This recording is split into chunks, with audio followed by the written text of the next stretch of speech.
Nationaal Convenant over de AOV-uitkeringen. En dat is nieuws dat vanochtend binnengekomen is. De regering heeft laten weten dat er een Nationaal Convenant is. Tenminste, ze doen het voorstel toe.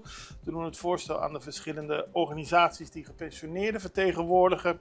En daarin valt te lezen dat de regering de AOV wil verhogen van 862 gulden naar 1000 gulden.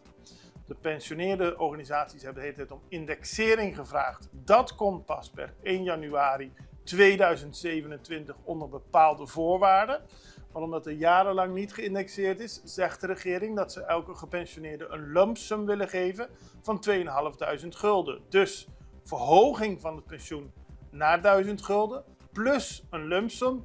Maar dat geldt alleen voor mensen die wel steeds op Curaçao zijn blijven wonen en niet bijvoorbeeld in een ander land hebben gewoond. Er zijn voorwaarden aan, maar dit is het voorstel van de regering. En die hebben aangegeven dat inderdaad, als er dadelijk door de rechter nog een uitspraak wordt gedaan en dat de regering wordt gedwongen de AOV-uitkering met terugwerkende kracht te verhogen, dan verdwijnt die lump sum weer van tafel. Nou, het is een voorstel van de regering en de gepensioneerdenvereniging hebben daar lange tijd om gevraagd. En die zijn nu aan het vergaderen om een reactie te geven op dit voorstel van de regering.